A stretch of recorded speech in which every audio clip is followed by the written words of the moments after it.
धन्य है वो वैज्ञानिक परहित में जो काम करे। धन्य है वो वैज्ञानिक परहित में जो काम करे। मानव को दे सुख साधन, ओ मानव को दे सुख साधन, दुनिया में रोशन नाम करे। धन्य है वो वैज्ञानिक परहित में जो काम करे। धन्य है वो वैज्ञानिक परहित में जो काम करे।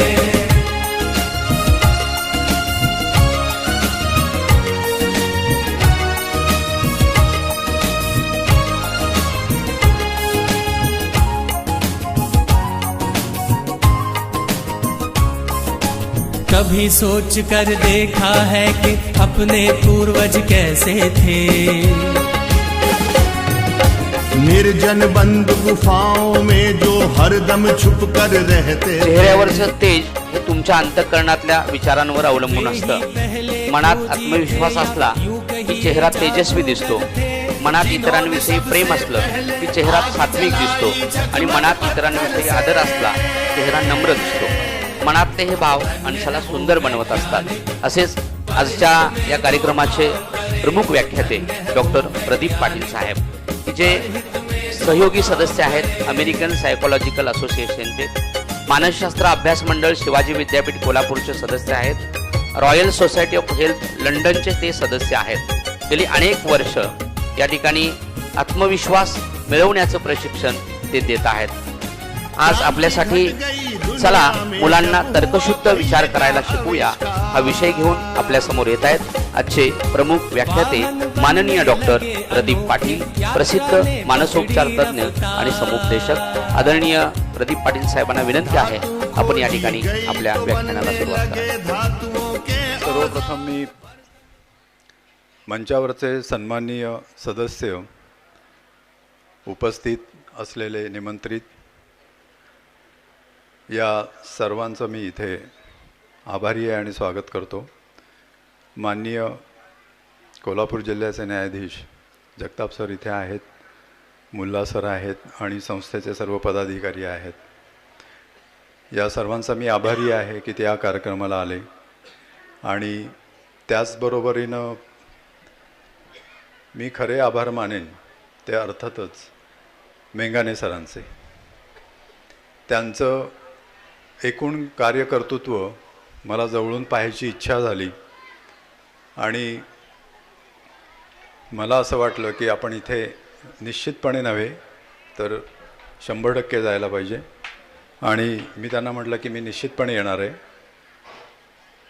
गेली जवळपास 38 वर्ष मी अनेक चळवळींमध्ये सहभाग नोंदवलेला आहे। तर त्यापैकी अँटी सुपरस्टिशन मोहीम जी आहे त्याच्यामध्ये मी सहभागी होतो। मी एका अंधश्रद्धा निर्मूलन वार्तापत्राचा संपादक होतो आणि अनेक उपक्रम राबवलेले आहेत। पण वैज्ञान प्रदर्शन आणि वैज्ञानिक दृष्टिकोन या दोन गोष्टी ज्या आहेत, या दोन गोष्टी इथे घडणार आहेत म्हटल्यानंतर मी या ठिकाणी आलो। प्रॅक्टिसला मी जेव्हा सुरुवात केली आणि मी दवाखाना जेव्हा चालू केला तेव्हा खुद्द माझ्या नातेवाईकांनी मला असं सांगितलं की दवाखान्यामध्ये पूजा घालायला पाहिजे। कशासाठी घालायला पाहिजे? पेशंट जास्त येण्यासाठी। जरा विचार करा, ह्याच्यात कॉन्ट्रास्ट आहे की नाही? मी पूजा घालणार ती दवाखान्यात पेशंट जास्त येण्यासाठी, तुम्ही पूजा कशासाठी घालता? कुठले रोग लागू नयेत म्हणून। म्हणजे मी जेव्हा पूजा घालणार होतो तेव्हा माझ्या हे लक्षात पण आलं नाही की काय म्हणतात हे। माझ्या एका नातेवाईकांनी मला असं सुचवलं की सांगवड्याचं जे कुलदैवत आहे त्याचा फोटो तुझ्या ड्रॉवरच्या शेजारी लावून ठेव, ड्रॉवर भरून राहील। म्हणजे पेशंट जास्त येतील या लालसेपोटी मी जर असा धावा करायला सुरुवात केली तर तुम्ही काय करायचं मग? खरा प्रॉब्लेम देवाला पडणार आहे. डॉक्टरचं ऐकू का पेशंटचं ऐकू? एक साधी गोष्ट आहे की तुम्ही पूजा घालता त्यावेळी एक काळा कापडामध्ये एक नारळ बांधता आणि वर टांगता. तसं मला उदगावच्या एका ज्योतिषाने सांगितलं, उपाध्ये महाराज. नंतर आम्ही त्याच्यावर केस केली 420 खाली. त्यावेळी अंधश्रद्धा निर्मूलन कायदा नव्हता. डी.बी. माने वकील म्हणून, त्यावेळी दत्ताजीराव माने वकील म्हणून एक थोर आणि श्रेष्ठ असे वकील होते, त्यांनी ती केस चालवलेली होती. तर त्या ठिकाणी त्यांनी जेव्हा मला सांगितलं की तुझ्या इथे तो नारळ बांध वरती त्या काळ्या दोऱ्यामध्ये, काळ्या कापडामध्ये, आणि मी म्हटलं की ठीक आहे, काही हरकत नाही, बांधून बघूया पेशंट जास्त येत आहेत का. मी म्हटलं की त्याला की हे कशाच्या शास्त्रानुसार बांधायचं आहे. तो म्हणाला की वास्तुशास्त्रानुसार हे बांधायचं असतं. वास्तुशास्त्राची ओळख मी प्रॅक्टिस सुरू केल्या केल्या मला झाली. आणि वास्तुशास्त्र जे आहे ते वास्तुशास्त्र काय सांगतं मला काहीच माहीत नव्हतं. मी तर वैद्यकीय क्षेत्रातला माणूस, वास्तुशास्त्र इंजिनिअरिंग फील्डमध्ये येतं. आणि त्यामुळे रॉबर्ट देशियारा नावाचं एक पुस्तक, त्यांनी लिहिलेलं एक पुस्तक आहे, मोठा इंजिनियर आहे तो, त्यांनी वास्तुविज्ञानावर पुस्तक लिहिलेलं होतं, ते मी पहिल्यांदा वाचून काढलं. आणि नंतर वास्तुशास्त्राची पुस्तकं मी वाचली. वास्तुप्रकाश हे पुस्तक त्यावेळी खूप फेमस झालेलं होतं. लिमय हे वास्तुशास्त्री होते पुण्याचे. आणि ते सगळं वाचून काढल्यानंतर माझ्या असं लक्षात आलं की वास्तुविज्ञान आणि वास्तुशास्त्र या दोन पूर्ण वेगवेगळ्या गोष्टी आहेत. त्यांचा एकमेकांशी काहीही संबंध नाही. कसा? वास्तुशास्त्रामध्ये असं लिहिलेलं आहे की तुमचं संडास जर तुम्ही दक्षिणेला बांधलं आणि उत्तरेकडे तोंड करून तुम्ही बसलात तर तुम्हाला मूळव्याध होतो. आता आम्ही तर वैद्यकीय फील्डमध्ये वेगळं शिकलेलो होतो, मूळव्याध कुठल्या कारणाने होतो हे मला नवीनच कारण समजलं. दुसरं एक त्याच्यामध्ये दिलेलं होतं, वास्तुशास्त्राप्रमाणे तुमच्या घराचे दरवाजे आणि गेट जर पश्चिमेला असेल तर तुमच्या घरातले मुलं मुली पळून जातात. मला आणखी धक्का बसला, कारण माझ्या घराचं गेट ते नेमकं पश्चिमेलाच आहे. पण माझी मुलगी काय पळून वगैरे गेलेली नाहीये. पण तो भाग नंतरचा मी हे वाचल्यानंतर माझ्या लक्षात आलं आणि मी त्याच्यावर एक पुस्तक लिहिलं, जे पहिलं पुस्तक आलं नंतर महाराष्ट्रामध्ये 1999च्या दरम्यान, भ्रामक वास्तुशास्त्र म्हणून. वास्तुशास्त्राचे ग्रंथ हे मयमत आणि समरांगण सूत्रधार असे ते ग्रंथ आहेत जुने, ते सगळे वाचून काढावे लागले मला. वास्तुविज्ञानाचं तर मी संपूर्ण वाचून काढलेलंच होतं आणि दोन्हींच्या परिशीलनातनं मी ते पुस्तक लिहिलं. मला हे पक्क निश्चितपणे असं वाटलं की वास्तुशास्त्र हे स्युडो सायन्स आहे, छद्म विज्ञान आहे. आज आपण इथे विज्ञान प्रदर्शन भरवलेलं आहे.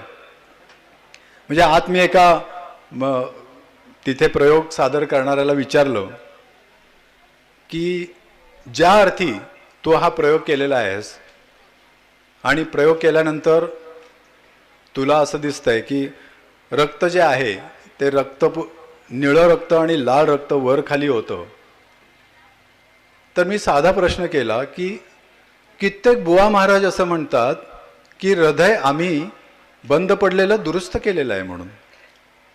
तुझा याच्यावर विश्वास आहे का? ती हसली. ती म्हणाली की नाही, माझा याच्यावर विश्वास नाही.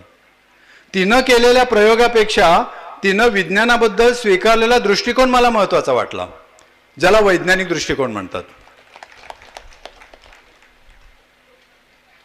जेव्हा वास्तुशास्त्र पुस्तक प्रकाशित झालं.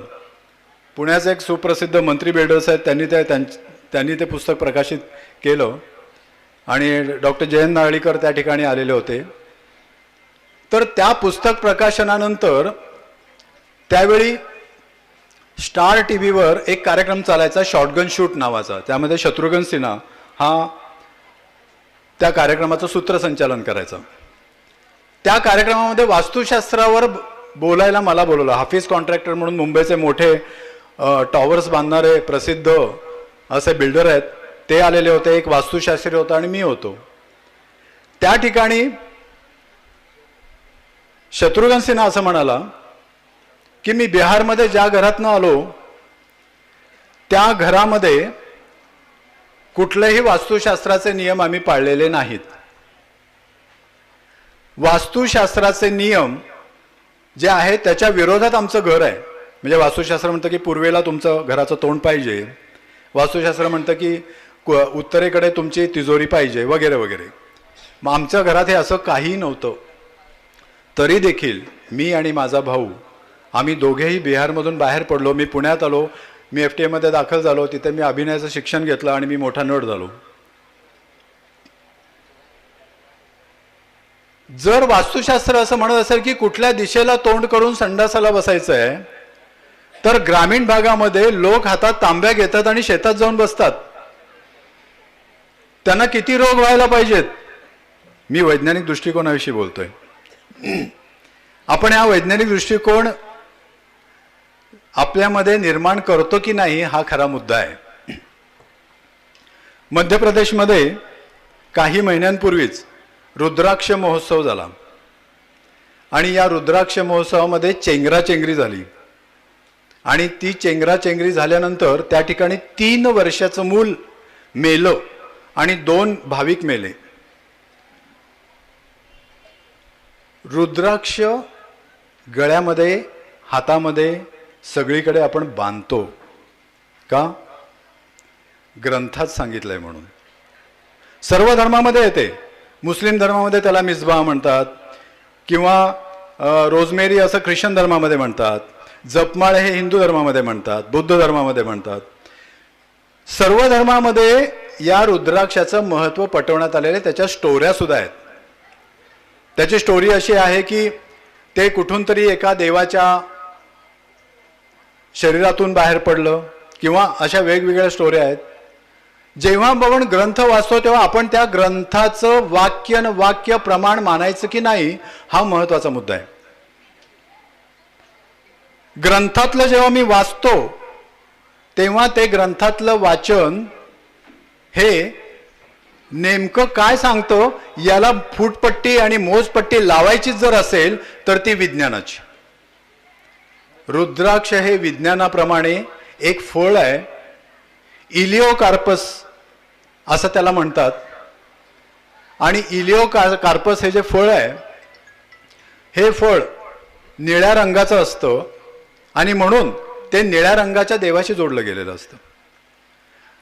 निळा रंग जर आपण वरचा जो गर आहे तो काढून टाकला तर आत बी जे असते सीड असतं त्या फळाला किंवा त्या बीला रुद्राक्ष म्हटलं जातं. ते रुद्राक्ष जर फोडलं तर त्याच्यामध्ये काय असतात फायटोस्टेरॉल्स किंवा त्याच्यामध्ये वेगवेगळे रासायनिक घटक असतात. असं हे फळ जर मी लावून ठेवलं तर माझ्यावर कुठलीही संकट येणार नाहीत. हे कुठल्या विज्ञानात बसतं? वैज्ञानिक दृष्टिकोन पाहिजे ना आपल्याकडे. जर विज्ञानाचा निकष लावला तर ते साधं फळ आहे आणि ते फळ उत्पादन करणारे लोक तर त्यांच्या घरात पोती भरून ठेवतात पण त्यांना विकावंच लागतं. त्याला दर सुद्धा पडून मिळतो पण दर वाढतो कुठे? धर्माच्या बाजारात. धर्माच्या बाजारात 2 मुखाचा 4 मुखाचा 6 मुखाचा 12 मुखाचा जेवढी जास्त मुख ही मुख म्हणजे काय असतं? जेव्हा तो आपण वरचा गर काढतो तेव्हा तिथे खड्डा पडतो आणि तो खड्डा म्हणजे मुख म्हटलं जातं. हे त्या काळात निर्माण झालं ज्या काळात विज्ञान उदयाला आलेलं नव्हतं. गेल्या 400 वर्षापूर्वी विज्ञान उदयाला आलं. त्याच्या पूर्वीच्या या सगळ्या कहाण्या आहेत. त्या कहाण्या आम्ही घेऊन बसतो की नाही? आम्ही विज्ञान काय म्हणतो हा निकष लावतो की नाही. आमच्या शाळेमध्ये आम्ही जेव्हा मुलांना हे शिकवत असतो तेव्हा शिकवत असताना विज्ञान काय म्हणतं हा प्रश्न आम्ही पहिल्यांदा विचारायला शिकवायला पाहिजे. जर त्यांनी कुठलीही संकल्पना मांडली तर विज्ञान काय म्हणतं हे शिकायला पाहिजे. म्हणजे मी अनेक धर्म ग्रंथ जसे वाचले तशी धर्मस्थळं जी आहेत तिथं मी गेलेलो होतो. म्हणजे मी अजमेरच्या दर्ग्यात गेलो, 7 दिवस थांबलो. मी बालाजीला गेलो, 7 दिवस थांबलो. मी अनेक धर्मस्थळं केली. त्या ठिकाणी राहून एक मनोवैज्ञानिक अभ्यास करायचा म्हणून मी तिथे गेलेलो होतो. अजमेरच्या दर्ग्यात मी गेलो होतो तेव्हा त्या ठिकाणी एक दरवाजा आहे, जन्नत का दरवाजा म्हणतात त्याला. आणि त्या दरवाजामध्ये लोक आत गेले की त्यांना पुण्य मिळतं आणि संकट येत नाहीत अशी धारणा आहे. त्याला आपण अंधश्रद्धा म्हणतो. त्या ठिकाणी रोग बरे होतात अशी सुद्धा धारणा आहे. मी जेव्हा गेलो होतो त्यावेळी त्या दरवाजामधून एक फॅमिली आतमध्ये जातो. त्याने एक मुलगा होता आणि तो मुलगा आतमध्ये गेला आणि तिथे आतमध्येच त्याला फिट आली. त्याला ओढत ओढत बाहेर आणलं आणि त्याला बाजूला झोपवलं. मी लगेच पळत गेलो, बघितलं ती इपिलेप्सी होती, ज्याला आपण फेफरे रोग म्हणतो, तो फेफरे रोग होता. त्याला इपिलेप्टिक फिट आलेली होती. धारणा अशी होती की त्या ठिकाणी गेले की रोग बरे होतात. आणि या ठिकाणी तर चक्क आतमध्ये गेल्यानंतरच त्याला फिट आलेली होती. रोग बरं व्हायचं तर सोडूनच द्या, रोगाचं लक्षण निर्माण झालेलं होतं. मी जेव्हा तिथे त्या आलेल्या व्यक्तींना विचारलं कि भैया ये इसको इपिलेप्सी हो गई है, ये कैसे ठीक होगा, तो मला असं म्हणाला, देखो भाई साहब, अब उधर से आए हैं ना हम बाहर, अब इसके बाद कभी भी फिट नहीं आएगी उसको. माणूस नकार का देतो सत्याला, वास्तवाला? विचार करा. वैज्ञानिक दृष्टिकोन असं शिकवतो की वास्तव जे आहे त्या वास्तवाला नकार देतो, कारण माणसाच्या मनात भीती असते, काहीतरी वाईट घडेल, काहीतरी वाईट होईल. म्हणजे साध्या साध्या गोष्टींच्या त्या भीत्या नसतात, मोठ्या मोठ्या सुद्धा असतात. आणि त्या ठिकाणी त्या भीत्यांच्या पोटी कोणी काय सांगितलं तर ते आपण स्वीकारतो.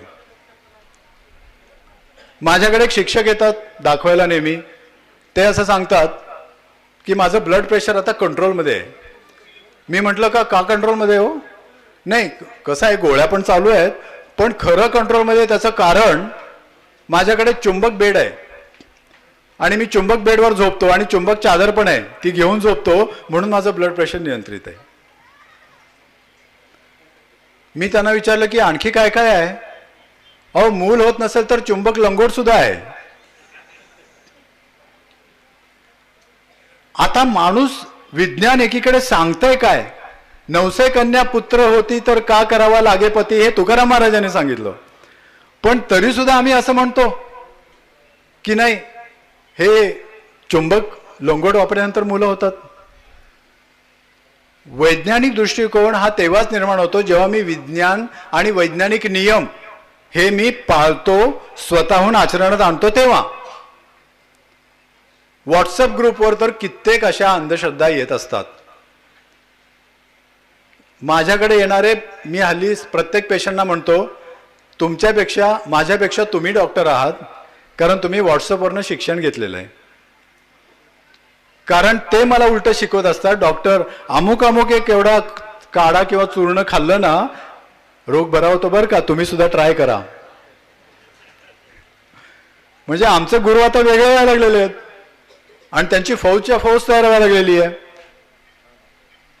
या ठिकाणी असं घडतं त्याचं कारण की आपण ठेवलेले जे विश्वास असतो, तो विश्वास हा जेव्हा घट्ट होतो, कुणीतरी सांगितलेला, गुरु महाराज देवऋषी यांनी सांगितलेला आहे, तो विश्वास आपण घट्ट करत नेला, तो इतका घट्ट करतो आपण की तो सोडायला तयार होत नाही. जेव्हा विश्वास घट्ट होतो आणि तो सोडायला तयार होत नाही, तेव्हा उदय होतो श्रद्धेचा. त्याला आपण श्रद्धा म्हणतो. श्रद्धा माणूस बदलत नाही, विश्वास बदलू शकतो, श्रद्धा सोडायला तयार होत नाही. मग आपण जो विश्वास बाळगलेला आहे, आपण हे मुलांकडनं सुद्धा म्हणून घ्यायला पाहिजे की तुझे कुठले कुठले विश्वास आहेत. विश्वास कुठले कुठले आहेत ते बरोबर आहेत का चूक आहेत हे बघणं गरजेचं असतं. मी एका दर्ग्यात गेलो होतो, त्या ठिकाणी अनेक बायका अंगात आणून नाचत होत्या. एक मुलगी लांबून पळत पळत आली माझ्याकडे आणि आली आणि म्हणाली, मला ओळखलं का मला? मी म्हटलं नाही ओळखलं. कसं ओळखणार, मी माधुरी दीक्षित आहे, मला ती म्हणाली. मी म्हटलं माधुरी दीक्षित तू इथं काय करतेस? माझं शूटिंग चालू आहे आणि या ठिकाणी बघा सगळे डायरेक्टर वगैरे सगळे येणार आहेत आणि ते आता या ठिकाणी शूटिंग करणार आहेत आणि मी डान्स पण करणार आहे. आणि तिने डान्स करायला सुरुवात केला. बाजूला असलेला मुजावर माझ्याजवळ आला आणि तो म्हणाला, हिला झपाटलेलं आहे आणि हिला मंतरलेलं पाणी आम्ही दिलेलं आहे, ती बरी होईल. मला स्वच्छ दिसत होतं की विज्ञान मला हे सांगतंय की तिला झपाटलेलं वगैरे काय नाहीये, तिला मॅनिया नावाचा रोग आहे. मॅनिया नावाच्या रोगामध्ये व्यक्ती मोठमोठ्या गप्पा मारत असते, मोठमोठ्या गोष्टी बोलत असते. मॅनिया याचा अर्थ हा एक मानसिक रोग आहे. त्याच्यामध्ये ती गप्पा काय मारते, म्हणजे माझ्या दवाखान्यात एका दिवशी एक पेशंट आतमध्ये घुसला आणि मला म्हणाला, डॉक्टर एक 10 रुपये देता का? म्हटलं अरे तू कोण काय? अहो मी तुम्हाला माहित नाही का? म्हटलं नाही माहिती. मी दिल्लीला नेहमी जातो, शरद पवार माझ्याबरोबर नेहमी असतात. पटकन माझ्या लक्षात आलं की याला मॅनिया आहे. मोठ्या मोठ्या गप्पा मारणं, मोठ्या मोठ्या गोष्टी करणं हा मॅनिया रोगाचा प्रकार आहे. पण आपल्याला काही जणांना ते खरं वाटतं बऱ्याच वेळा. अगदी खास करून कुठे खरं वाटतं? ज्या ठिकाणी बुवा महाराज दाढीवाले बसलेले असतात तिथं ते काहीही सांगत असतात, काहीही बोलत असतात. परवाच मी एक व्हिडिओ पाहिला, मला एकाने पाठवून दिला, म्हणाले डॉक्टर हे काय जरा सांगा. तो माणूस त्या बाईला डोक्याला केस असे धरून असा तो फिरवत होता पूर्णपणे. अशा 5 फेऱ्या त्यांनी मारल्या आणि तिला ढकलून दिलं. ती पडली खाली. पडल्यानंतर जाऊन तिच्या पोटावर पाय ठेवला आणि पाय ठेवल्यानंतर तो म्हणाला, आता घेऊन जा, हिला मूल होईल. जेव्हा आपण असं बघतो की रोग जे असतात त्या रोगाविषयी विज्ञान काय सांगतं आणि महाराज गुरु काय सांगतात याचा आपण विचार करायला पाहिजे. मी फक्त हे काय गल्लीतल्या मांत्रिक देवऋषांविषयी बोलत नाहीये. तसे बुवा महाराजांचे स्तर खूप मोठमोठे आहेत. म्हणजे तो गावातला असेल तर तो रुरल बुवा असतो, जिल्ह्यातला असेल तर तो डिस्ट्रिक्ट बुवा असतो, तो शहरातला असेल तर तो सिटी बुवा असतो आणि जर तो देशातला असेल तर तो नॅशनल बुवा असतो. आणि काय काय बुवा इंटरनॅशनल पण असतात. त्यांच्या वेबसाईट असतात आणि त्याच्यात ते चक्क अंगारा देतात. किती रुपयांना? 100, 150, 200 ताकदीप्रमाणे तो अंगारा असतो. जाऊन बघा, अशा बुवा आहेत कितीतरी साईटवर. कधी विचार करतो का की तो जो अंगारा देतो ते काय आहे? कार्बन. जाळून काढलेलं काय असतं? कार्बन. आणि कार्बन आम्ही खातो, कार्बन आम्ही उशाशी ठेवतो. कार्बनमुळे काय घडतं? विज्ञान असं सांगतं की कार्बनमुळे काही घडत नाही. पण आम्ही ते पाण्यात घालून परीक्षेला जर मूल नापास होत असेल तर त्याला एका बुवानी सांगितले म्हणून पाण्यात घालून पाचतो, त्याची पुडी करून गळ्यात बांधतो. कितीतरी गोष्टी आहेत. म्हणजे याचा अर्थ असा आहे की आम्ही वैज्ञानिक विचार करतो का? विज्ञानाचा वापर करतो का? मगाशी मी म्हटलं की इपिलेप्सी, तिला जर फेफरा रोग आलाय तर त्यांनी नकार दिला. तर नकार का दिला? याला लॉजिकल फॅलसी म्हणतात. मला असं वाटतं की प्रत्येक शिक्षकाने लॉजिक हा विषय शिकणं आवश्यक आहे. लॉजिकल फॅलसी याचा अर्थ असा आहे की ज्याच्यामध्ये इलॉजिकल आहे, ज्याच्यात काहीच लॉजिक नाही, अशा अनेक लॉजिकल फॅलसीज किंवा खोटे लॉजिक्स असतात. आणि ॲड होमिनेम म्हणून एक प्रकार आहे. अशा खूप प्रकार असतात. मी एक उदाहरण देतोय. ॲड होमिनेम नावाचा जो लॉजिक आहे त्याच्यामध्ये ती व्यक्ती पुराव्याकडे सतत दुर्लक्ष करत असते आणि स्वतःच्या मनात जी धारणा त्याने पक्की केली असते तीच खरी आहे असं मानत असते. म्हणजे थोडक्यात त्याच्यामध्ये काहीतरी वैचारिक दोष आहे, विचार दोष आहे. मी त्याला विचार दोष म्हणतो. आणि हा जो विचार दोष आहे, हा विचार दोष दुरुस्त करण्यासाठी कोणीही तयार होत नाही. माझंच खरं असं म्हणण्याची प्रवृत्ती असते. विचार दोष हे दुरुस्त करण्यासाठी लॉजिकल थिंकिंग करावं लागतं. आणि लॉजिकल थिंकिंग करण्याची एक पद्धत असते. ॲड होमिने मी सगळं सांगितलंच. तसंच हिचेन्सा वस्तारा म्हणून एक आहे. हिचेन्सा वस्तारा म्हणजे काय की जेव्हा एखादी व्यक्ती श्रद्धा बाळगून असते आणि ती श्रद्धा ती सोडायला तयार नसते, तेव्हा त्याच्यासमोर नुसता पुरावा ठेवायचा नाही, तर त्याच्यातनं निर्माण होणारे धोके ते पण मांडायचे. अशा अनेक गोष्टी मी प्रत्यक्षात पाहिलेल्या आहेत. म्हणजे एका बुवाकडे मी गेलेलो होतो.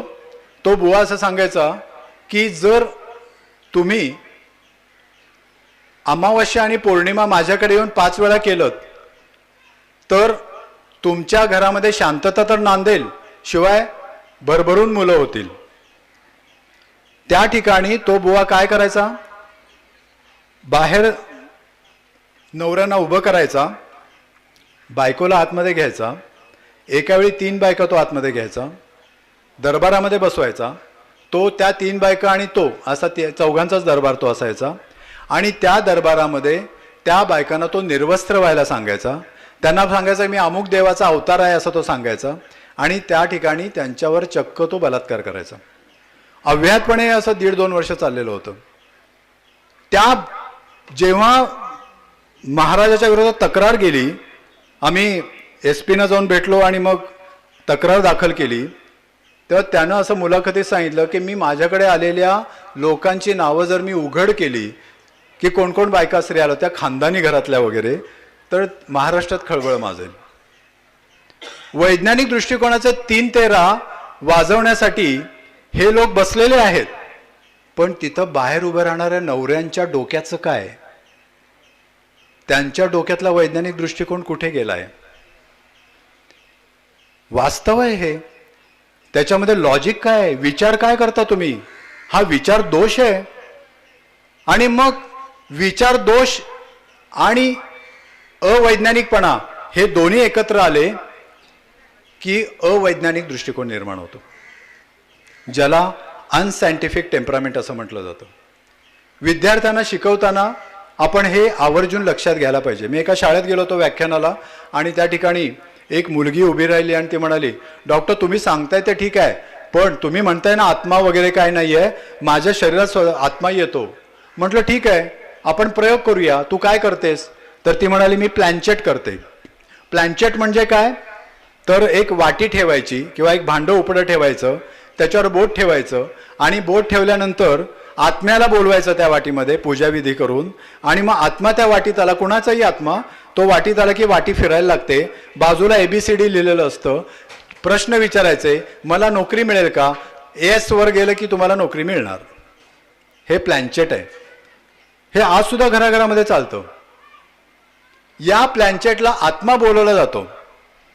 मी त्या मुलीला स्टेजवर बोलवलं आणि मी म्हटलं की चल आपण इथेच प्रयोग करूया. ती आली वर, तिनं काहीतरी मंत्र पुटपुटले, काहीतरी विधी केला, आणि त्यानंतर वाटीवर हात ठेवला आणि मला म्हणाली की कोणाचा आत्मा बोलू?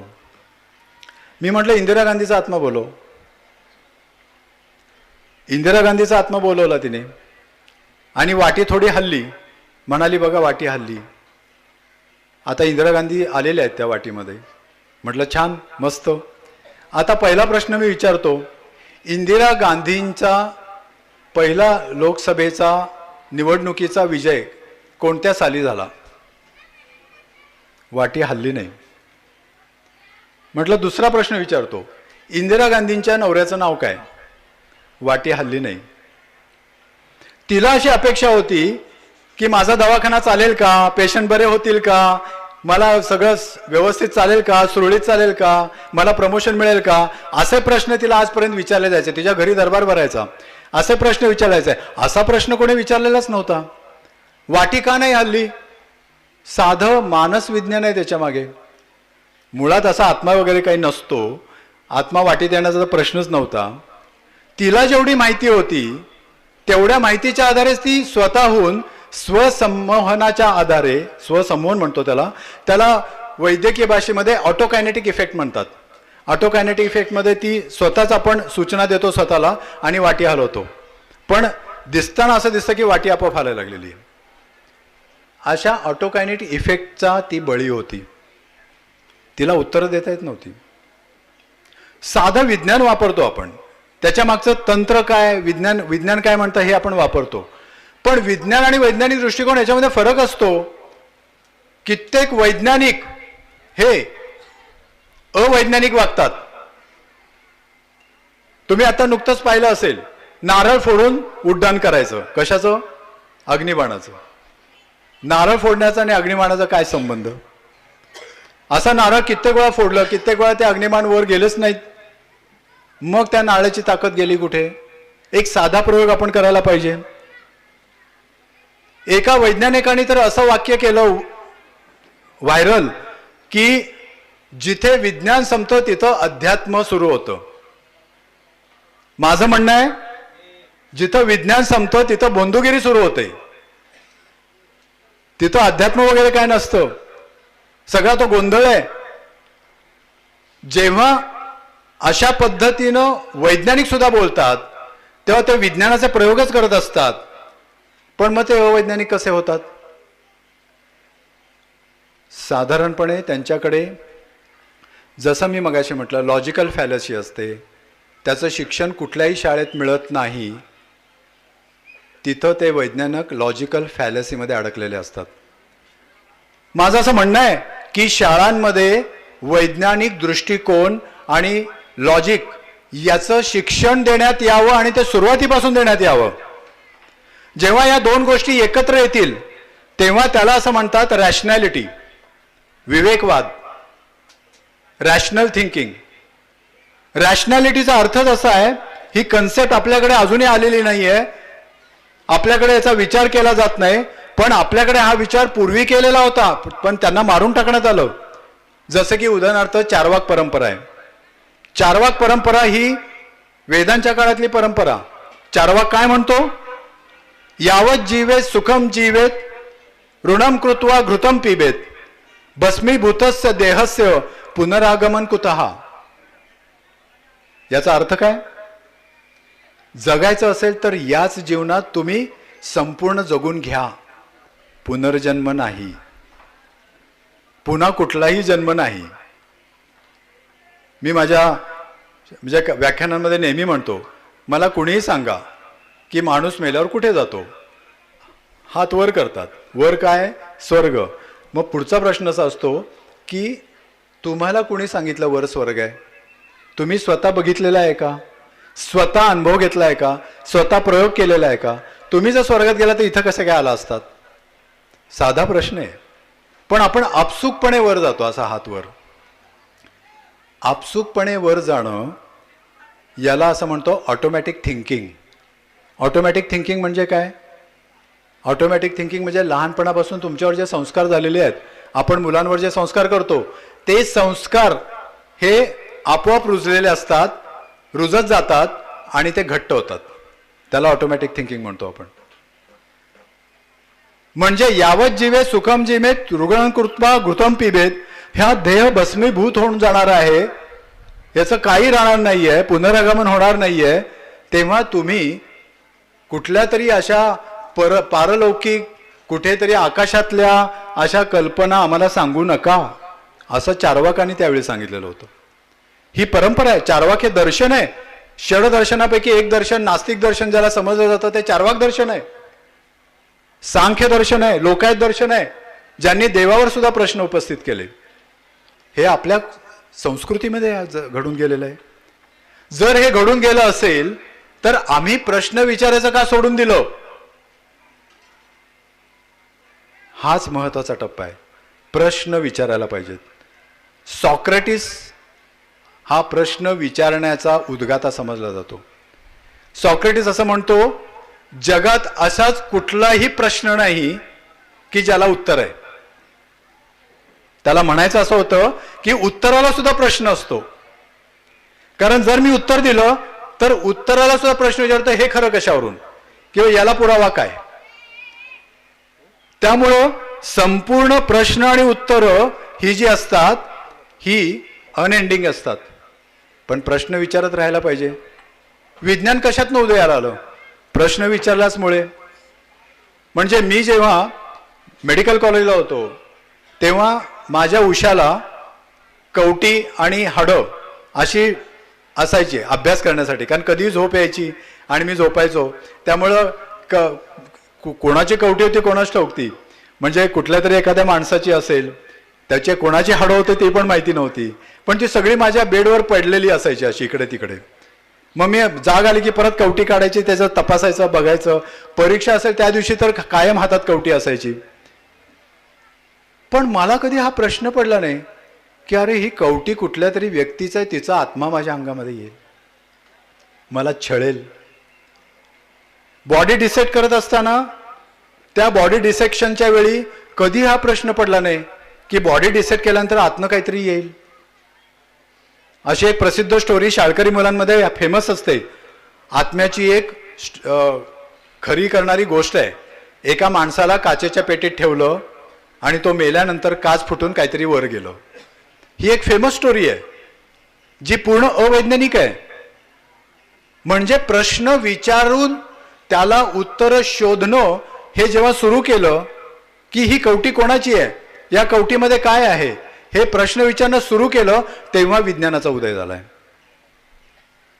धर्मग्रंथांमध्ये पृथ्वी ही सपाट आहे असं सांगण्यात आलेलं होतं, पण प्रश्न विचारला ब्रुनोनी. ब्रुनो असं म्हणाले की हे कशावरनं तुम्ही म्हणता. अरिस्टॉटल, टोलेमी यांनी पण प्रश्न विचारले, कशावरनं तुम्ही असं खरं म्हणता. प्रश्न विचारला. प्रश्न विचारल्यानंतर मग सुरू झालं पृथ्वीचा आकार वेगळा असणार आहे आणि सूर्य केंद्रस्थानी नाहीये का पृथ्वी केंद्रस्थानी नाहीये याचा फैसला होणार आहे. आणि मग जेव्हा ब्रुनोने हे डिक्लेअर केलं की पृथ्वी सूर्याभोवती फिरते, सूर्य नाही फिरत, तेव्हा त्याला जिवंत जाळलं. जाळण्याची परंपरा तर या श्रद्धावानांची असतेच. फार अगदी पानसरे, दाभोळकर, कलबुर्गी यांच्यापर्यंत ती आलेली आहे. ती जाळतच आलेली आहेत, मारतच आलेली आहेत. कारण सत्य विचारतो आम्ही, सत्य सांगतो आणि सत्य सांगणं हे विवेकवादाचं लक्षण आहे. रॅशनॅलिटी ही किंवा विवेकवाद हा नेहमी सत्यावर बोट ठेवतो, सत्य सांगतो. ते सुद्धा विज्ञानाच्या आधारे. विज्ञानाच्या आधारे तो सिद्ध करतो. विज्ञान काय म्हणतं हे तो सांगत राहतो आणि मगच त्याच्यावर विश्वास ठेवतो, तोपर्यंत नाही. मी स्वतः लहानाचा मोठा होत असताना माझ्यावर हे संस्कार कसे करण्यात आलेले होते. कमरेला कडदोरा आणि त्याला एक डबी, गळ्यामध्ये एक डबी, अंगारा पार अगदी हाताला लावेपर्यंत. त्याच्या जोडीनं रोज समोर देवासमोर जाऊन उभं राहायचं आणि मला तो पाव म्हणायचं. हे संस्कार जे आहेत हे संस्कार अखंड जोपर्यंत चालू राहतील तोपर्यंत कोणत्याही शाळेतली मुलं चिकित्सक वृत्तीची नाही होणार. त्या मुलांना हे सांगायला पाहिजे की तुम्ही प्रश्न विचारा, तुम्ही प्रश्न विचारा की हे मी का करायचं, हे मी कशासाठी करायचं, असं केल्याने काय होतं. हे आम्ही प्रश्न विचारले नाहीत. आम्ही शिक्षक झालो, आम्ही मोठे झालो, आम्ही कधी प्रश्न नाही विचारले. प्रश्न पडलेच नाहीत आम्हाला. प्रश्न पडले असते तर मग किती मोठी गोष्ट होती. हे प्रश्न विचारण्याची परंपरा जिथं होती ते देश पुढे गेले. बघा तुम्ही, नॉर्वे, स्वीडन या ठिकाणी शाळेतल्या मुलांना, चौथीच्या मुलांना लैंगिक शिक्षण दिलं जातं. लैंगिकतेचं शिक्षण, सेक्स एज्युकेशन, हे सेक्शुअलिटी एज्युकेशन तिला दिलं जातं. ते आमच्या देशामध्ये नाव जरी काढलं तर आम्ही आ करून तोंड बसतो. सेक्शुअलिटी एज्युकेशन तिथं दिल्यानंतर काय त्याचे परिणाम दिसत आहेत. बलात्काराची संख्या त्या देशामध्ये नगण्य झालेली आहे, नगण्य. आज सन्माननीय न्यायाधीश साहेब इथे आहेत. कायद्यामध्ये आज अनेक केसेस त्यांना सुद्धा दिसून येत आहेत. पण जेव्हा मुळात हात घालायला पाहिजे, जिथं शिक्षणच असं द्यायला पाहिजे की बलात्कार होणार नाहीत, तर कशाला केसेस पेंडिंग पडतील आणि बलात्कार तरी का होतील. साधा आहे. लहानपणी मी खेडेगावात नेहमी जायचो, माझं गावच खेडेगावचं होतं. त्या ठिकाणी आम्ही समोर उभं राहून बघितलेलं की म्हैस जेव्हा डिलिव्हरी होते म्हशीची तेव्हा ते रेडकू बाहेर येतं, तेव्हा आम्ही प्रश्न विचारतो, हे काय आलं बाहेर, ते काय बाहेर आले, रक्त का आलेलं आहे, अमुक का आलेलं आहे, तमुक का आलेलं आहे. हे आम्ही पाहिलं डोळ्यांनी. याचा अर्थ पोटातून जन्म होतं ही कन्सेप्टच एक सेक्शुअलिटी एज्युकेशन म्हणूनच आलेली होती ना. विवेकवादामध्ये तुम्हाला प्रत्यक्ष कृतीतून हे सगळं शिकवावं लागणार आहे. विवेकवाद हेच सांगतो, जर तुम्ही हे प्रत्यक्षात प्रयोगाच्या आधारे त्यांना दाखवून दिलं, त्यांचा विश्वास बसतो की नाही हे विज्ञान आहे, हे खरं आहे. आज क्राईम रेट हा स्वीडन, फिनलंड, नॉर्वे या देशांमध्ये खूप कमी आहे, कारण त्या ठिकाणी रॅशनॅलिटी एज्युकेशन दिलं जातं, रॅशनल एज्युकेशन आहे. विज्ञान प्रदर्शन भरवलेलं आहे, ही अत्यंत अभिमानाची गोष्ट आहे या ठिकाणी. आणि असे विज्ञान प्रदर्शनं खेडोपाडी व्हायला पाहिजेत. आणि त्याच वेळी विज्ञानाबरोबर वैज्ञानिक दृष्टिकोन सुद्धा काय म्हणतो हे सांगायला पाहिजे. कारण प्रयोग केला तर पुढे त्याचा प्रश्न आणखीन विचारायचा. मी आत्ताच एका मुलाला असं विचारलं की तू असं म्हणतोस ना की या ठिकाणी अमुक अमुक दाबामुळे असं घडतं, तर दाबाचं सूत्र काय, असा प्रश्न विचारला. तो म्हणाला मी नाही अजून अभ्यास केलेला. पण प्रश्न विचारल्यानंतर असा प्रश्न असतो हे सुद्धा मुलांना कळायला पाहिजे. प्रश्न विचारण्याच्या धर्तीवर आपण जर गेलो तर विवेकवाद हा मोठ्या प्रमाणावर रुजू शकतो. म्हणजे 3 घटक झाले रॅशनॅलिटीचे, लॉजिकल, सायन्स आणि क्वेश्चनिंग, प्रश्न विचारणं.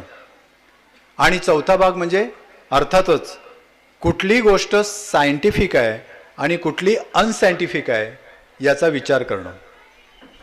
कोविडच्या काळामध्ये जेव्हा कोविड आला होता, पहिली लाट आलेली होती, तेव्हा कित्येक महाराज बुवांनी त्यांचे काढे काढले होते आणि ते काढे प्यायला लोकांची रांग लागलेली होती. कित्येक जणांनी त्या ठिकाणी वाटेल ते खाल्लेलं आहे.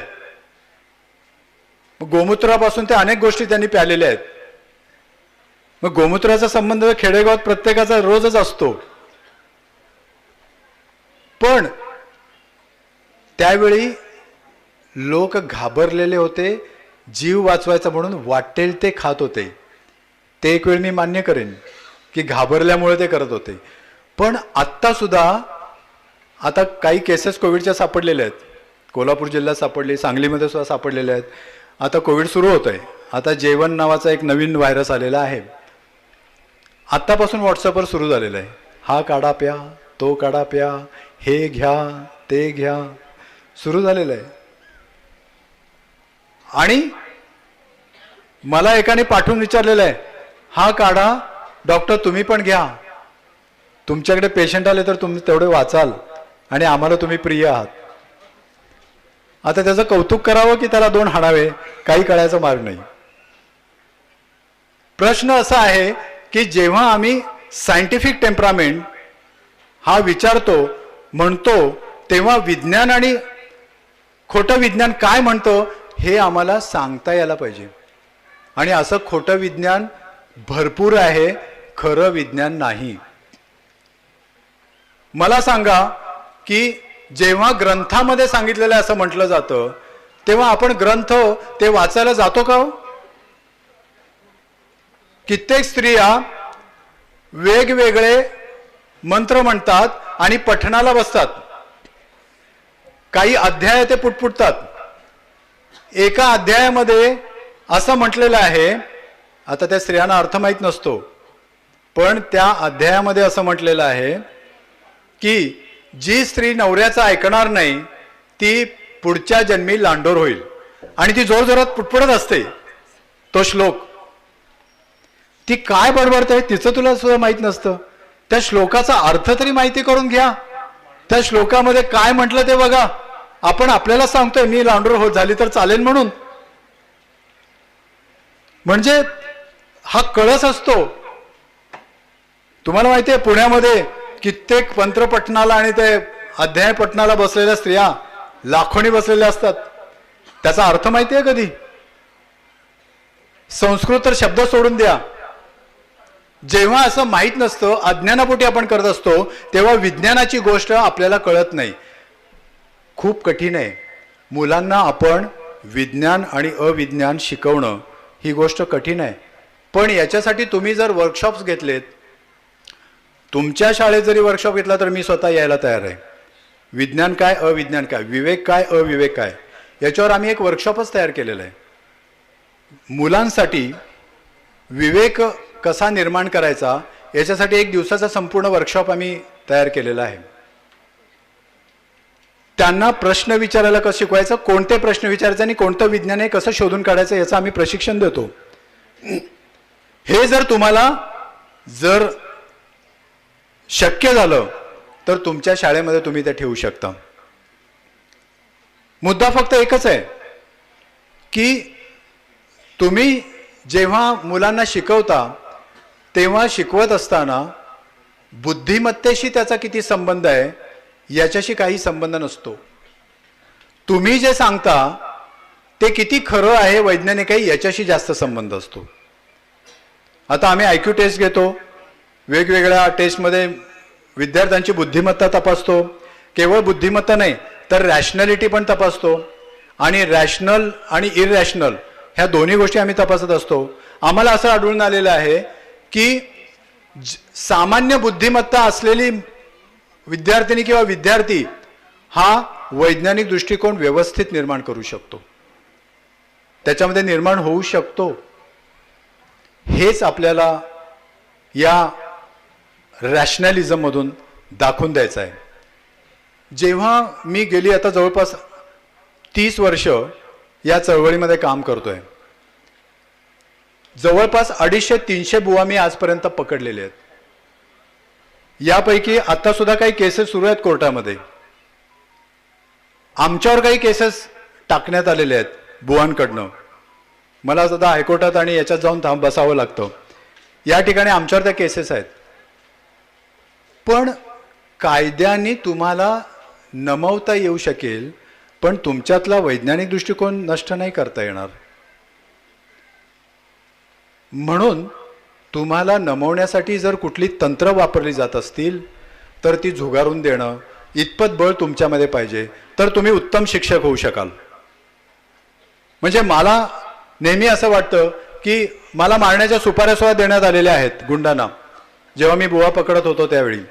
पण मला असं वाटतं की ही गोष्ट समाजापर्यंत पोहोचवणं अत्यावश्यक आहे. कारण रॅशनल एज्युकेशन किंवा विवेकवादाचं प्रशिक्षण हे अनिवार्य आहे या देशासाठी.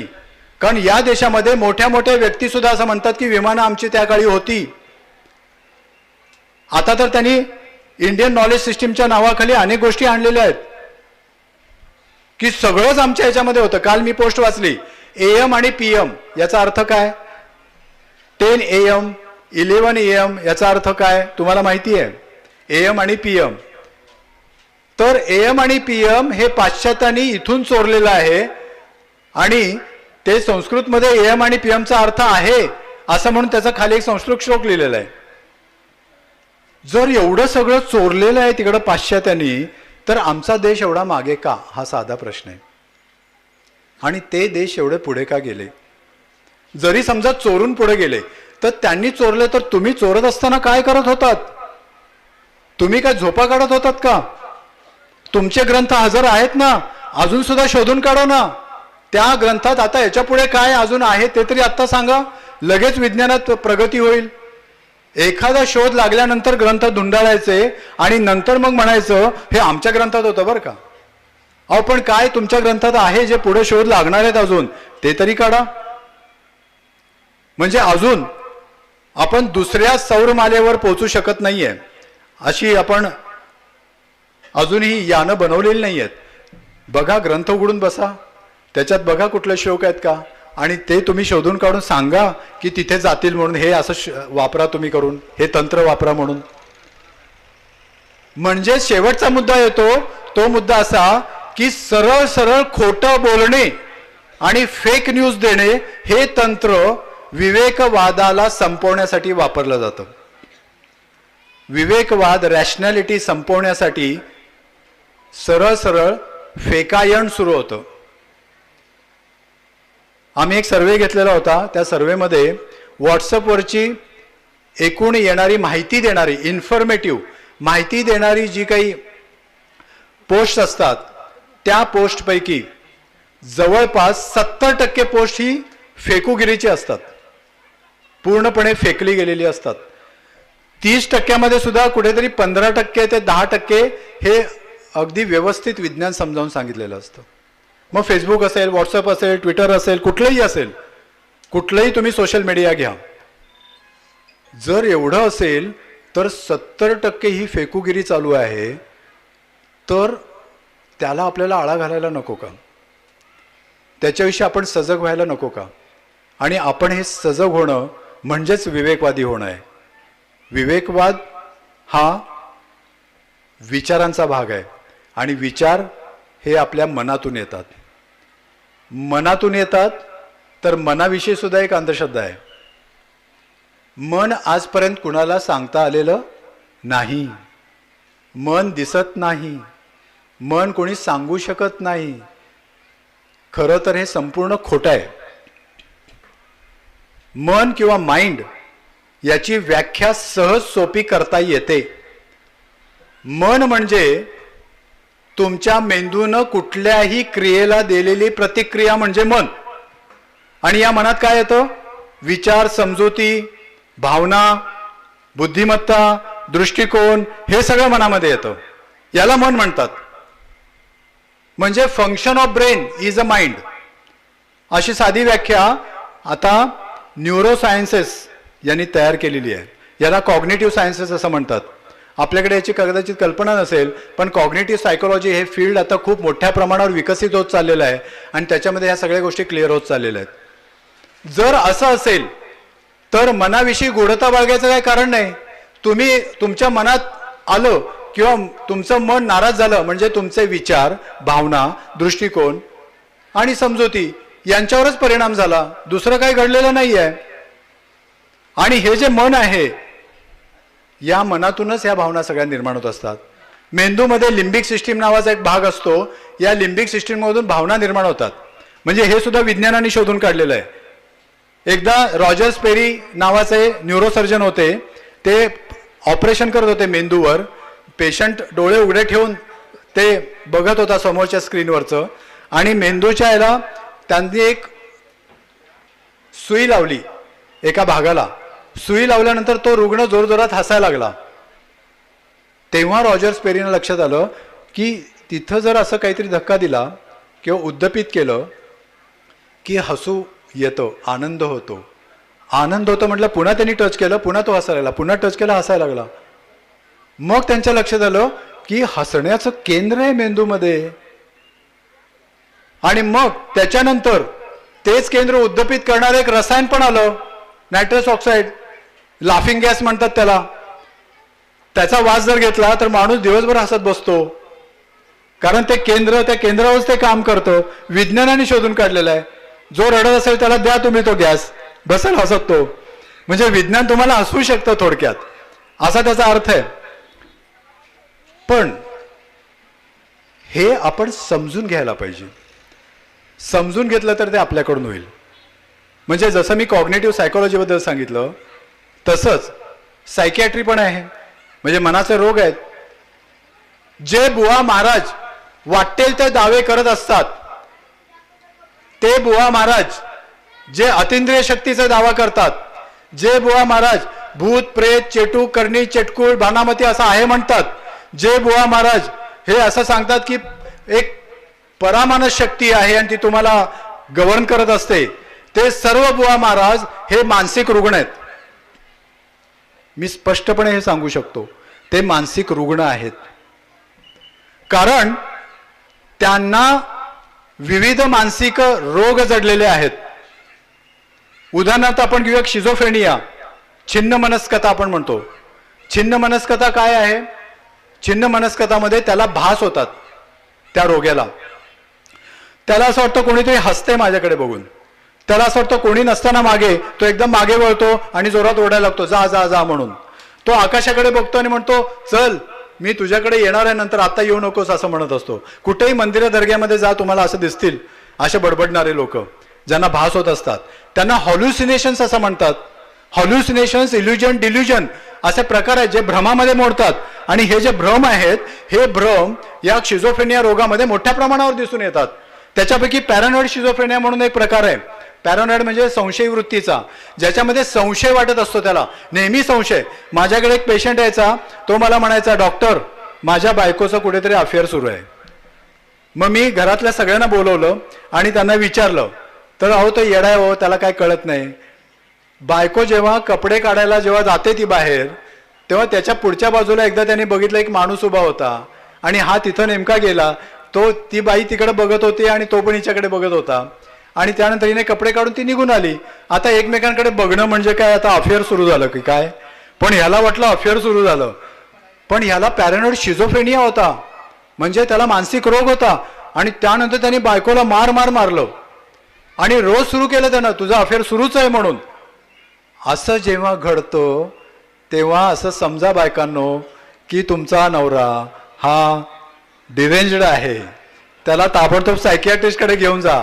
त्याला बुवा महाराजाकडे घेऊन जाऊ नका की बाबा एक काहीतरी अंगारा द्या, काहीतरी बांधायला गळात द्या, असं करायला जाऊ नका. तो काहीतरी आणि वेगळं सांगतो, होय होय असेल पण आपण काढूया आता बाहेरून, आणि तुमच्याकडे एक 25 लाख रुपये घेईल आणि कुठेतरी जाऊन पुरलेलं बाहेर काढून देईल. माझ्याकडे एका कॉलेजचे, मोठ्या कॉलेजचे प्रिन्सिपल आलेले होते, 25,000 रुपयाला गंडवलेलं होतं ते त्या महाराजांनी, असंच सांगून. ऍक्च्युली त्यांच्या मुलाला डिप्रेशन होतं. डिप्रेशन म्हणजे एक प्रकारे सतत निराश होणं, निराश असणं, वाईट वाटणं, दुःख होणं, आपल्याला कपडे घालायची सुद्धा शुद्ध नसणं, असं सतत रडू येणं, टीव्हीवर बघत असताना सुद्धा रोज रोज रडणं, असं सगळं जेव्हा घडतं तेव्हा ते डिप्रेशन असतं. आणि या डिप्रेशनला आपण ट्रीटमेंट देण्याची गरज असते. आमच्या इकडे काहीतरी त्याला पाण्यातनं काढून देतातच. माझ्याकडे जेव्हा शिझोफ्रेनियाचा पेशंट येतो तेव्हा मला असं दिसतं की त्याला होणारे भ्रम हे खूप मोठ्या प्रमाणावर असतात. विचारभ्रम नावाचा एक प्रकार असतो ज्याला डिल्युजन म्हणतात. विचारभ्रम म्हणजे ज्याच्यामध्ये विचारात दोष असतो. म्हणजे तो बोलतो कसा, पहिल्यांदा तो नीट बोलत असतो, म्हणजे समोर बसला की म्हणतो, डॉक्टर अहो माझ्या घरचे लोक ना उगाचच मला काहीतरी छळतायत, मला काही झालेलं नाहीये, माझ्या डोक्यात कुठलाही विचार नसतो आणि मी व्यवस्थित खातो पितो झोपतो, व्यवस्थित आहे, कामावर जात नाही, सोडून द्या, कामावर जायची इच्छा होत नाही, पण मला काही झालेलं नाहीये. आणि डॉक्टर आहे, घरचे आई आहे ना, ती आई उगाचच काहीतरी घेऊन मला मारत असते. परवा खलबत्ताच घेतला आणि खलबत्ता घेऊन मला मारायला ती आलेली होती. आणि आमचे बाबा ते तर सतत माझ्या मागे असतं, उठ आणि कामाला जा. आता नोकऱ्या काय अशा काय काढून ठेवल्यात काय पंतप्रधानांनी, आणि अशा नोकऱ्या मिळत असतात तर किती पोती भरून मिळाली असती. आणि पोती तरी कुठे मिळतात हो हल्ली, पोती सुद्धा मिळत नाहीत हल्ली. ते कुठल्या नवीन सॉकेट्स आलेली आहेत त्याच्यात ते भरून काहीतरी पाठवत. संपलं का विषय, गाडी वळली कुठे कुठे कुठे कुठे गेली, विषय सुटून जातो. त्याला विचारभ्रम म्हणतो आपण. तुमच्या आजूबाजूला अशी व्यक्ती कोणी बोलत असेल तर तुम्ही त्याला ट्रीटमेंट सुरू करा, सायकॅट्रिक ट्रीटमेंट सुरू करा. आम्ही हे पण सांगतो की बायका घुमतात गणपतीच्या काळामध्ये, गौरीच्या वेळी घागरी फुंकतात आणि त्या अशा जोरजोरात घुमायला लागतात. त्यांना असं वाटतं की काय अंगात भरमल्यासारखं झालंय, काहीतरी आलंय. ऍक्च्युली साधी सोपी कृती असते ती.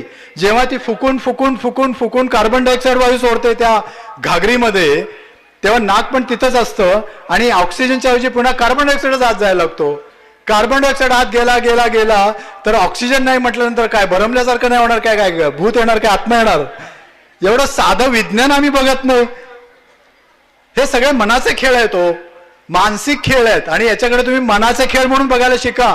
बुवा महाराजाला तर तुम्ही वेडाच म्हणा, ते वेडेच आहेत, त्यांना ट्रीटमेंटची आवश्यकता आहे. ते वाटेल ते बोलत असतात. अगदी ते ऑक्सफर्डला जाऊन सुद्धा तिथे वाटेल ते बोलत असतात. परवाच मी एका महाराजाचं बघितलं. तो महाराज स्टीव्हन फिंकर म्हणून एक तिथले सायकोलॉजिस्ट आहेत, त्यांच्याबरोबर डिबेट ठेवला होता ऑक्सफर्डमध्ये आणि वाटेल ते तो बोलत होता. स्टीव्हन फिंकर म्हणजे हसत होता मनातल्या मनात. त्याला असं वाटत होतं काय चाललंय या महाराजाचं, म्हणजे आपल्या देशाची लायकीच गेली ती त्या ठिकाणी. मला म्हणायचं हे आहे की तुम्ही जेव्हा अशा पद्धतीनं विचार करत असता तेव्हा मानसिक रोग आहेत की नाहीत हे पण बघा. आणि मानसिक रोग असतात. शिझोफ्रेनिया हा मानसिक रोगाला ट्रीटमेंट आहे. शिझोफ्रेनिया रोगाला आयुष्यभर ट्रीटमेंट घ्यावी लागते. तुम्हाला माहिती ना, तुम्ही ग्रंथामध्ये वाचलं असेल की ते संत महाराज उकिरड्यावर बसलेले असायचे पण त्यांना रोग झाले नाहीत. ते रस्त्यावरनं बडबडत जायचे आणि असे हातवारे करायचे आणि त्यावेळी ते संदेश द्यायचे. शिझोफ्रेनिया झालेला होता त्यांना.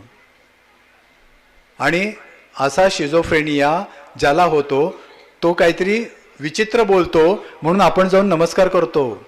ॲक्च्युअली त्याला ट्रीटमेंटची आवश्यकता असते. तुम्हाला माहिती आहे इकॉनॉमिक्समध्ये ज्याला नोबेल मिळालं असा एक सायंटिस्ट होता आणि त्या सायंटिस्टला नोबेल मिळालं. त्या सायंटिस्टला शिझोफ्रेनिया झालेला होता. त्याच्या बायकोनी त्याला आयुष्यभर शेवटपर्यंत व्यवस्थित ट्रीटमेंट दिली. वयाच्या 17व्या वर्षी शिझोफ्रेनिया झाला त्याला. तरी सुद्धा शिझोफ्रेनिया होऊन सुद्धा तो गोळ्या औषधं खाऊन व्यवस्थित अभ्यास करत होता. एका ठिकाणी प्राध्यापकाची नोकरी करत होता आणि त्या ठिकाणी त्यानं अभ्यास करून शोध लावला अर्थशास्त्रातला. त्याला नोबेल मिळालं. आणि आमच्याकडे काय करतात महाराजाच्या दरबारात नेऊन टाकतात. दर्ग्यामध्ये जाऊन त्यांच्या पायाला साखळदंड बांधतात आणि तिथं मंत्रलेलं पाणी पाजवत बसतात. किती वाईट अवस्था आहे. साधा दृष्टिकोन बदलला सगळं सपाट होऊन जातं. वैज्ञानिक दृष्टिकोन सोडला की हे घडतं. साधं कशाला लग्न जुळवायच्या वेळी तुम्ही काय काय बघता. आज सुद्धा बघा तुमच्या मुलांचे लग्न तुम्ही करणार असाल तुमच्या भावाचं बहिणीचं करणार असाल 36 गुण जुळतात की नाही तुम्ही बघता. कुठले हो गुण हे 36 विचारले का कधी ज्योतिषाला. गुण एकच असतात. एक तर तो 63 वागेल मनोरुग्ण होईल नाहीतर रॅशनल वागेल. रॅशनल आहे का बघा किंवा ती रॅशनल आहे का बघा. जर ती रॅशनल विवेकी नसेल तो पण विवेकी नसेल त्या गुणाचे 3-13 वाजतात. म्हणजे आज साहेबांना मला सांगावंसं वाटेल की पुण्यामध्ये आणि बेंगलोरला आम्ही IT फील्डमध्ये आम्ही सर्वे केलेला आहे सायकोलॉजीच्या अँगलनी. तेव्हा IT फील्डमध्ये 5 आकडी पगार घेणारे हे जे नवरा बायको आहेत ना अगदी हे गुणबिंड वगैरे सगळं जुळून लग्न करतात IT फील्डमधले लोक सुद्धा. आणि बेंगलोर सारख्या हबमध्ये 52% डायव्होर्स रेट आहे. 3 वर्षाच्या आत त्यांचे डायव्होर्सेस होतात. काय झालं गुणाचं काय झालं. कुठे गेले गुण. तो ज्योतिषी कुठे गेला. ज्योतिषी चलाक असतो. त्याच्याकडे ॲड होमिनेम तयार असतो. म्हणजे एक लॉजिकल त्याच्याकडे तयार असतं उत्तर. तो काय म्हणतो अहो मी काय करणार ग्रह बदलले नशिबातच होतं त्याला काय करणार आपण तरी. विचार बघा विचार करून. असं काही नसतं. स्त्री आणि पुरुष एकत्र राहतात. माझ्याकडे परवाच एक केस आलेली होती. मुख्याध्यापिका आहे ती. ती मुख्याध्यापिका माझ्यासमोर येऊन रडत बसलेली होती. तिचं वय आता जवळपास 52 वर्षे आहे. लग्न सगळं मुहूर्तावर झालं आणि थँक्यू मुहूर्तावर झालं लग्न. अक्षरशः अगदी बारीक सारीक गोष्टी बघितल्या. गुणमेलन केलं सगळं झालं. शुभमुहूर्त अगदी चांगल्यातल्या चांगल्या ज्योतिषाकडनं काढून आणलेला होता. अक्षता अगदी वेळेवर पडल्या. सगळं झालं. नवरा इंजिनियर आणि ह्या त्यावेळी फक्त BA शिकलेल्या. जेव्हा लग्न झालं तेव्हा लग्न झाल्यानंतर नवरा पार्ट्या करायला बाहेर जातो शनिवार रविवार हे लक्षात आलं. दारू खूप पितो असं लक्षात आलं. आणि त्यानंतर असंही लक्षात आलं की नवरा हा हुंडा मिळालेला नाही व्यवस्थित म्हणून आडवं बोलतोय. त्याच्यातनं भांडणं सुरू झाली. सासूबाईंनी उभा पवित्रा घेतला भांडणाचा आणि अक्षरशः त्यांना मारहाण सुरू झाली. असं सारखं माहेरी यायचं परत तिकडे जायचं माहेरी यायचं परत तिकडे यायचं असं सारखं सुरू झालं. आणि त्याच्यानंतर शेवटी वडिलांनी तिच्या असा निर्णय घेतला की आता हिला परत पाठवायचं नाही. वडिलांनी तिला शिकवलं. पुढे BEd केलं. त्या शिक्षिका झाल्या. आज मुख्याध्यापिका झाल्या. आज सुद्धा त्यांना त्या गोष्टीचं डिप्रेशन येतं. काय डिप्रेशन येतं की माझा नवरा मला माझ्या भाग्यामध्ये असा का मिळाला. जेव्हा असा विचार करतो हा विचारच चुकीचा आहे. खरं तर तिनं स्वतःचं आयुष्य स्वतःच्या पायावर उभं केलं याचा विचार करून आनंद मानायला पाहिजे. नाहीतरी हल्ली लग्न हे टिकणं फारच कठीण झालेलं आहे. उठता बसता एकमेकांना आपलं आपण बोलत असतो, आपण भांडत असतो. माझ्याकडे मराठी कॉन्फ्लिक्टच्या केसेस खूप यायला लागलेल्या आहेत की ज्यांच्यामध्ये सतत भांडणं वाद होत आहेत. तर त्या जेव्हा असं म्हणाल्या की एवढं सगळं मी केलं तर तरीसुद्धा मला नवरा असा का मिळाला, म्हटलं हा प्रश्न तुम्ही ज्योतिषाला जाऊन विचारा, आणि त्यांनी तुमचं अचूक वेळेवर लग्न केलेलं आहे ना तर त्या पंडिताला पण जाऊन विचारा. साधा प्रश्न आहे. विवेकी जीवन पद्धती किंवा रॅशनल लाईफस्टाईल जी आपण म्हणतो ती आपण जगायला शिकायला पाहिजे. काय सांगते हो, साधी सोपी आहे ही लाईफस्टाईल. 8 तास झोप, नियमित अर्धा तास व्यायाम, स्ट्रेस फ्री लाईफ, म्हणजे विचार जे असतात त्याच्यामध्ये स्ट्रेस आणायचा नाही, आणि वेळेवर जेवण. फिनिश. विवेकी जीवन. तुम्हाला हल्ली सांगणारे बरेच जण भेटायला लागलेले आहेत, व्हॉट्सअपवर पण आलेले आहेत.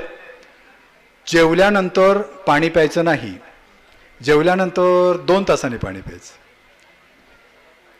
जेवताना घास सुद्धा एक खाल्ला की पुन्हा 5 मिनिटांनी दुसरा खायचा. काही वाटेल ते, म्हणजे काय त्याला काय विज्ञानाचं काय भानगडच नाही त्याच्यामध्ये. आणि फास्टिंग प्रोग्राम वजन कमी करण्यासाठी 8 दिवस जाऊन तिथे हे करायचं. आमच्या गावामध्ये आमचे आजोबा रोज शेतामध्ये राबायचे, त्यांचं पोट कधी सुटलं नाही.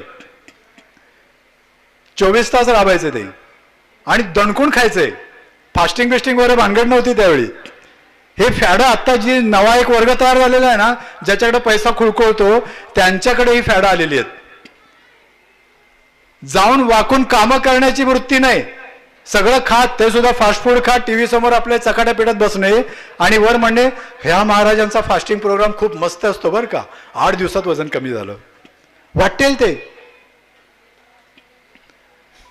ऍक्च्युली विवेकी जीवन पद्धती जर एवढी 4 सूत्र जरी अवलंबली तरी खूप झालं. मी स्वतः ती अवलंबतो. माझ्या स्वतःच्या दवाखान्यामध्ये असलेले सगळे फोटो मी काढून टाकले,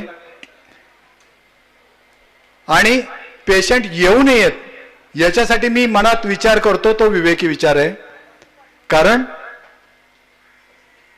समाजाचा म्हणून काहीतरी आपण देणं लागतो ना, समाज तुम्हाला जगवत असतो. माझ्या दवाखान्यामध्ये कुठलेही देवाचे फोटो नाहीत किंवा कुठलाही प्रकार नाही, पूर्ण वास्तुशास्त्राच्या विरोधात मी बांधलेलं आहे. मला कुठलाच प्रॉब्लेम आलेला नाही आजपर्यंत, माझं काही कमी पडलेलं नाही. प्रयोग करून बघा ना तुम्ही पण, सगळं सोडून. थोडीशी हलचल होईल मनात, कारण वर्षानुवर्ष तुम्ही ते बाळगलेलं आहे. पण विवेक निर्माण करायचा असेल तर संघर्ष करावा लागतो, मनाचा, विचारांचा. तो करायला शिका. माझ्यासारखे असे कित्येक लोक आहेत. आज अमेरिकेमध्ये 52% लोक हे नास्तिक बनलेले आहेत, कारण त्यांना माहिती आहे हे असलं काय नसतं. धर्म आणि देवाच्या नावाखाली फसवलं जातं आणि त्याच्या खाली राजकारण केलं जातं. हा परत एक वेगळा विषय आहे, पण त्याला तुम्ही जबाबदार आहात. ते एवढे मोकाट का सुटलेले आहेत? तुम्ही सगळं पाळता म्हणून मोकाट सुटलेले आहेत. हे सर्व विद्यार्थ्यांमध्ये उतरायला पाहिजे. हे जर विद्यार्थ्यांमध्ये उतरलं नाही तर मला नाही वाटत हा देश महासत्ता वगैरे होईल. विसरून जा. मला तर पावलोपावली मानसिक रुग्ण दिसायला लागलेत हल्ली. आज काउन्सिलिंगला मला जर मी एक काउन्सिलर असा गृहीत धरला तर मला 3-3 आठवडे अपॉइंटमेंटसाठी मला वेट करावं लागतं क्लायंट्सना. दवाखाने तर तुडुंब भरून व्हायला लागलेले आहेत सगळीकडे. केवळ अविवेकी वागल्यामुळे आपल्या मुलांना, जी मुलं संस्कारक्षम वयामध्ये आहेत त्या मुलांना हे विवेकी शिक्षण आपण देणार आहोत की नाही, हा प्रश्न तुम्ही स्वतःला विचारा. त्याही अगोदर मी स्वतः माझ्यामध्ये विवेकी आचरण आणेन की नाही, हा प्रश्न पण विचारा. मला अडचणी येत असतील तर त्याच्यासाठी योग्य अशा काउन्सिलरकडे जाऊन मी माझ्या अडचणी सोडेन, हे पण तुम्ही मनातल्या मनात घोका. असं जर करू शकलात तर मला असं वाटतं की आपली पिढी जी पुढची वाढणारी आहे ती जर विवेकी बनली तर महासत्ता होऊ शकेल. महासत्ता होण्याची अट विवेकी वर्तन, विवेकी वागणं आहे. शेवटचा मुद्दा घेऊन मी थांबतो.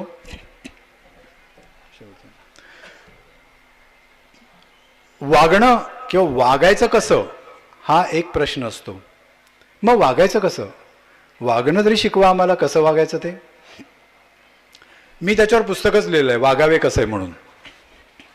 आज मी आणलेलं आहे, कोणाला हवा असेल तर जरूर घ्या.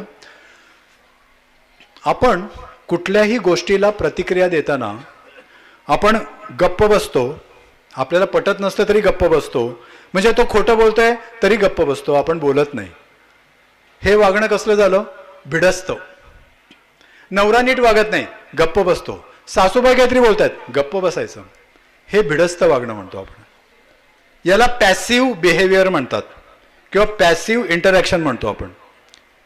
आणि जर आपल्याला पटत नसेल तर आपल्याला काही जणांना दुसरं वागणं असं असतं की प्रचंड राग येतो आणि लगेच आपण म्हणतो देईन कानाखाली जास्त बोललास तर. पटकन बोलून मोकळे होतो, झटकन बोलतो. याला ॲग्रेसिव्ह बिहेवियर म्हणतो.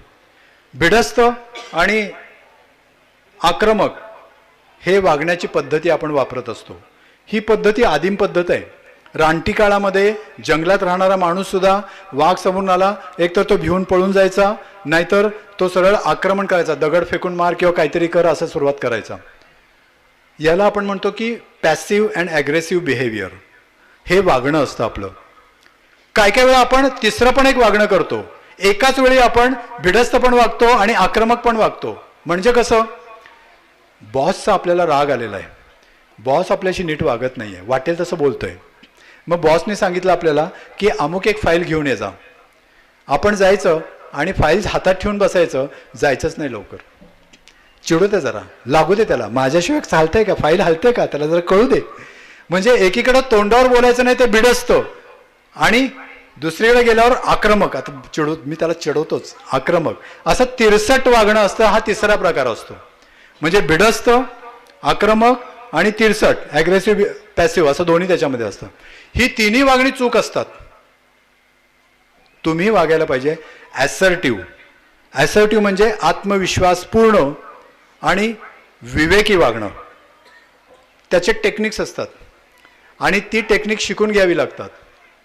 ॲसर्टिव्हनेस तुमच्यामध्ये तुम्ही निर्माण करणं आवश्यक आहे. त्याच्यामुळे काय होतं?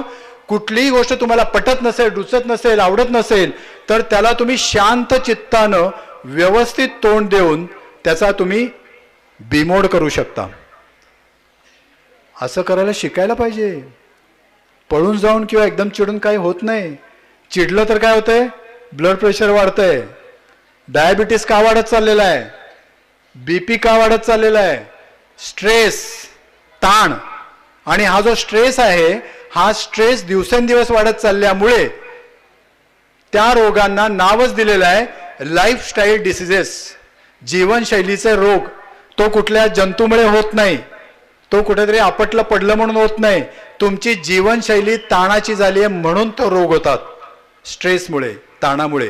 हार्मोन्स जे असतात, इन्शुलिन हे हार्मोन आहे, हार्मोन बिघडतं आणि हार्मोन बिघडलं ताणामुळे की मग डायबिटीस, ब्लड प्रेशर, प्रसंगी हार्ट अटॅक. डॉक्टरांना हार्ट अटॅक येत आहेत. गुजरातला आमचे एक डॉक्टर आहेत, त्यांनी स्वतः जवळपास 2,500 हृदयाच्या शस्त्रक्रिया केल्यात.